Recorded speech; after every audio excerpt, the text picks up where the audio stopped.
Mantras of our Lord Sri Aurobindo. Our Lord Sri Aurobindo says, for those who wish to lead the spiritual life,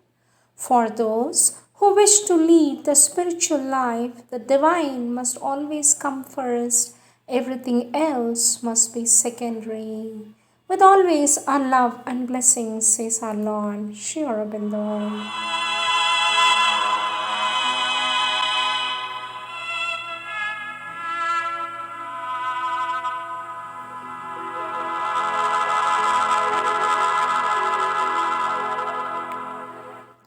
Sri Aurobindo's Savitri, Book 1, The Book of Beginnings, Canto 3, The Yoga of the Soul's Release, page 46.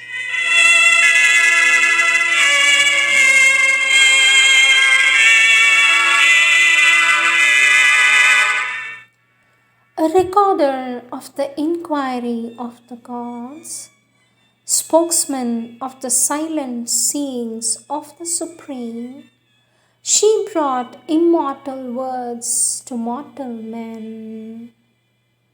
Above the reason's brilliant slender curve, released like radiant air dimming a moon, broad spaces of a vision without line or light swam into his spirit's ken.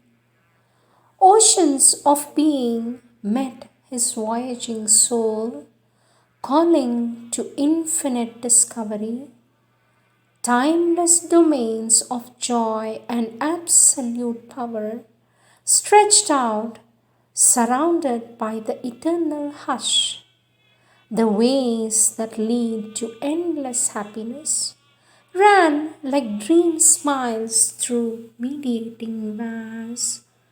Disclosed stood up in a gold moment's blaze, white sun steppies in the pathless infinite.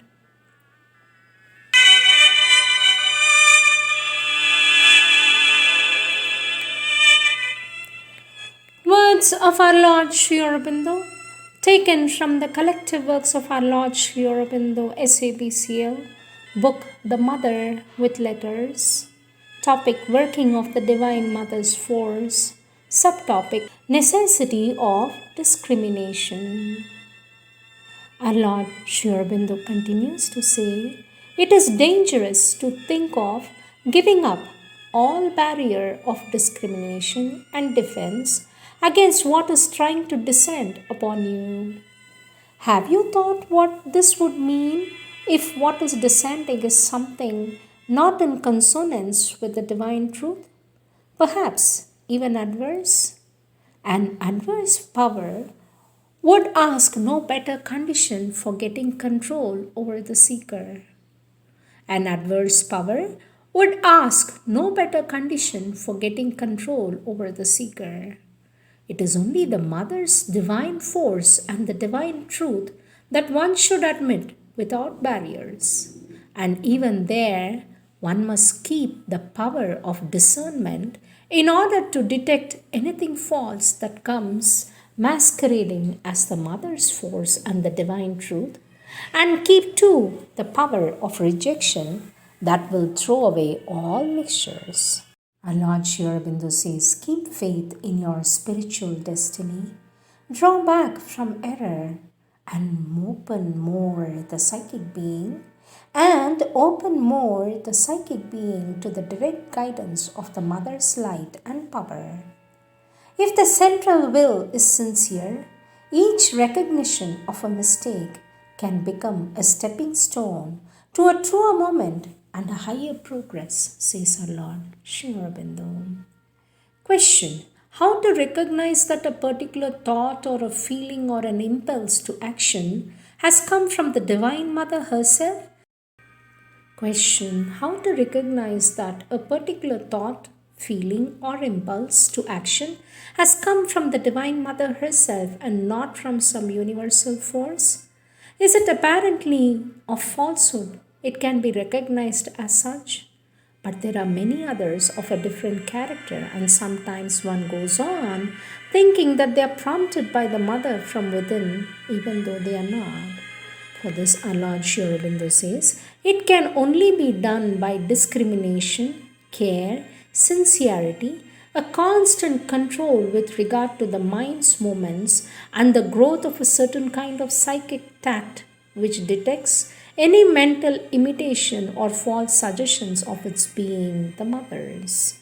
In this process, says our Lord, of the descent from above and the working, it is most important not to rely entirely on oneself but to rely on the guidance of the Guru and to refer all that happens to his judgment and arbitration and decision. For it often happens that the forces of the lower nature are stimulated and excited by the descent and want to mix with it and turn it to their profit. It often happens too that some power of powers undivine in their nature present themselves as the Supreme Lord or as the Divine Mother and claim the being's service and surrender. If these things are accepted, there will be an extremely disastrous consequence. If indeed there is the assent of the sadhak to the divine working alone and the submission or surrender to that guidance, then all can go smoothly. This assent and the rejection of all egoistic forces or forces that appeal to the ego are the safeguard throughout the sadhana. Let me repeat, this assent and the rejection of all egoistic forces or forces that appeal to the ego are the safeguard throughout the sadhana. But the ways of nature are full of snares. The disguises of the ego are innumerable. The illusions of the powers of darkness, Rakshasi Maya, are extraordinarily skillful. The reason is an insufficient guide and often turns traitor. Vital desire is always with us, tempting to follow any alluring call. This is the reason why in this integral yoga we insist so much on what we call samarpana, rather inadequately rendered by the English word surrender. If the heart center is fully opened and the psychic is always in control, then there is no question, all is safe. But the psychic can at any moment be wheeled by a lower upsurge. It is only a few who are exempt from these dangers, and it is precisely those to whom surrender is easily possible. The guidance of one who is himself by identity or represents the divine is in this difficult endeavor imperative and indispensable. Our Lord Sri Aurobindo says, let nothing and nobody come between you and the Divine Mother's force. Let nothing and nobody come between you and the Divine Mother's force. It is by your admitting and keeping that force and responding to the true inspiration and not on any ideas, the mind may form that success will depend. Even ideas or plans which might otherwise be useful will fail if they are not behind them the true spirit, the true force and influence. Our Lord Sri Aurobindo says, if you want to get back your faith and keep it, you must first quiet your mind and make it open and obedient to the Divine Mother's force. If you have an excited mind at the mercy of every influence and impulse, you will remain a field of conflicting and contrary forces and cannot progress. Let me repeat, if you want to get back your faith and keep it, you must first quiet your mind and make it open and obedient to the Divine Mother's force. If you have an excited mind at the mercy of every influence and impulse, You will remain a field of conflicting and contrary forces and cannot progress. You will begin to listen to your own ignorance instead of the Divine Mother's knowledge, and your faith will naturally disappear, and you will get into a wrong condition and a wrong attitude. Help of the mother's force for a change is the next topic. Our Lord Sri Aurobindo says, it is to be assumed that you are capable of the change since you are here in the presence and under the protection of the Divine Mother. Let me repeat. Our Lord Sri Aurobindo says, it is to be assumed that you are capable of the change since you are here in the presence and under the influence of the Divine Mother. The pressure and help of the Mother's force is always there. Your rapidity of progress depends upon your keeping yourself open to it and rejecting calmly, quietly, and steadily all suggestions and invasions of other forces. Especially the nervous excitement of the vital has to be rejected. A calm and quiet strength in the nervous being and the body is the only sound basis. It is there for you to receive if you open to it always. Do not allow yourself to be troubled or discouraged by any difficulties, but quietly and simply open yourself to the Divine Mother's force to allow it to change you. Our Lord Sri Aurobindo says the Mother's force is not only above the summit of the being, it is there with you, near you, within you, ready to act whenever your nature will allow it. It is so with everybody here. The Mother's force may do everything, but one has to become more and more conscious of your own being and nature and what is below it. The Mother's force may do everything, but one has to become more and more conscious of one's own being and nature and what is below in it. It is not a question of mental judgment that is of little use in these matters, but of the consciousness, feeling, and seeing. Supermind, says our Lord, is not organized in the lower planes as the others are. It is only a veiled influence. Otherwise, the supramental realization would be easy. You should not rely on anything else alone, however helpful it may seem, but chiefly, primarily, fundamentally on the Divine Mother's force. The sun and the light may be of help and will be if it is the true light and the true sun of the Divine, but cannot take the place of the Divine's force, of the Divine Mother. The steadiness you gained is not a personal virtue but depends on your keeping the contact with the Divine Mother, for it is her force that is behind it and behind all the progress you can make. Learn to rely on that divine force, open to it more completely, and to seek spiritual progress, even not for your own sake, but for the sake of the divine. Then you will go more smoothly. Our Lord Sri Aurobindo says they are unable to progress for two reasons.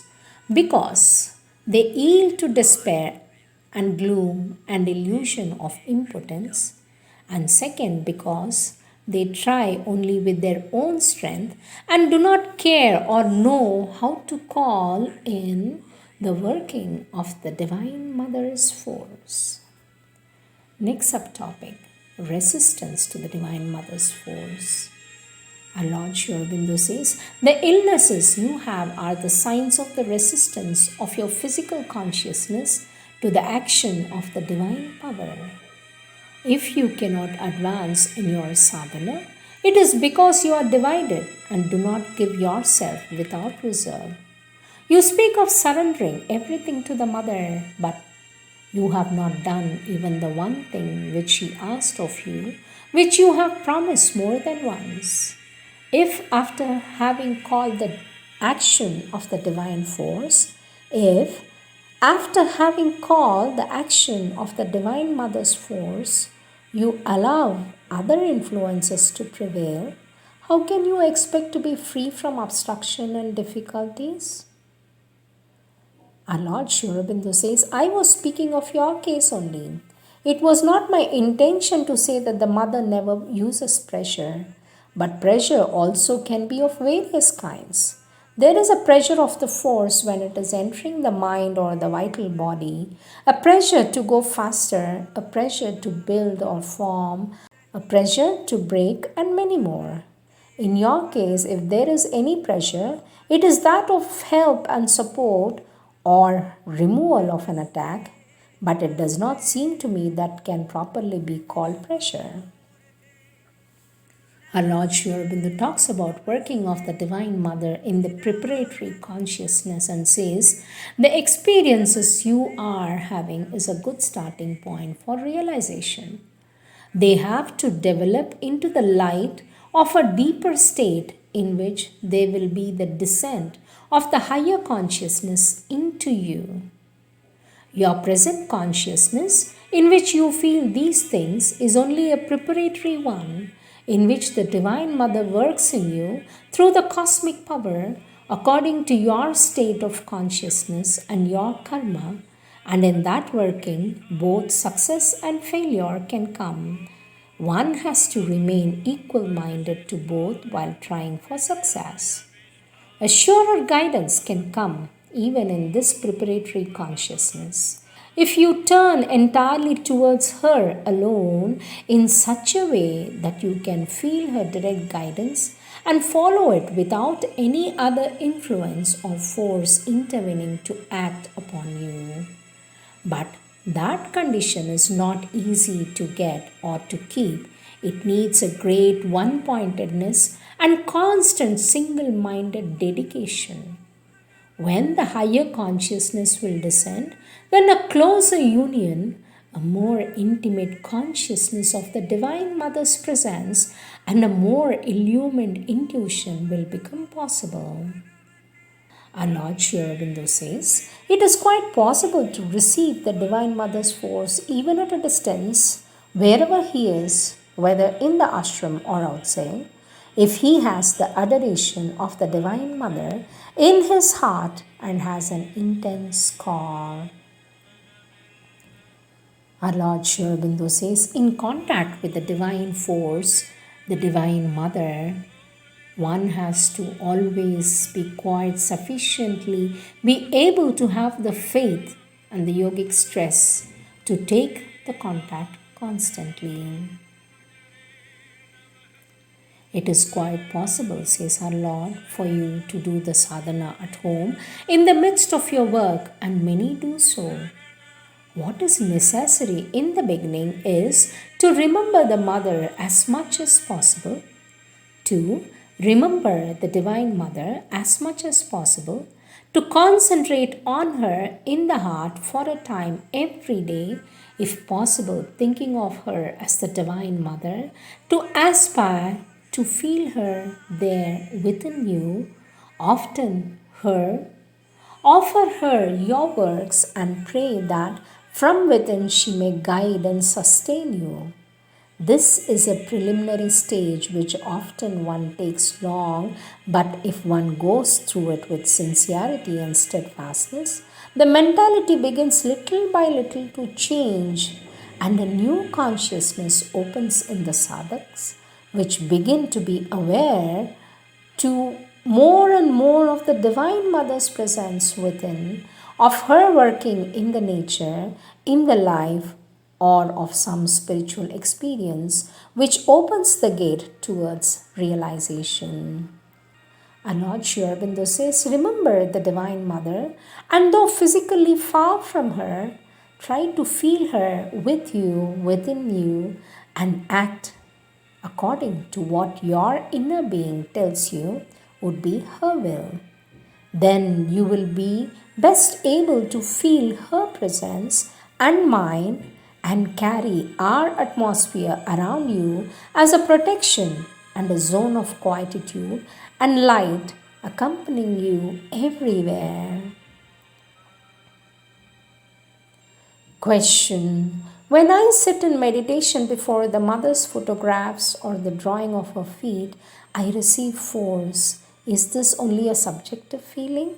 For this, our Lord Sri Aurobindo says, no, it is not a subjective feeling merely. By your meditation near them, you are able to enter into them, through them, into communion with the Divine Mother, and something of her power and her presence is there. Question. I contended that the healing force will act only through the mother and others will be able to wield it if they are in some way open or in conscious rapport with her and in her physical contact with her. Nobody will be able to use it without fulfilling these conditions. What do you say? For this, our Lord Sri Aurobindo says, at first it will be no doubt like that. If it is to be the true force, when it is settled in the earth consciousness, a more general use of the supraphysical force for healing may be possible. It is not necessarily either that the rapport you speak of should be conscious. For instance, one in rapport with the mother, being in rapport with the mother without knowing it, she told me of getting into something of the force and the beginning of his work long before he was known to anyone. Of course, she did not know his name, but described his work in such a way that the identification was evident.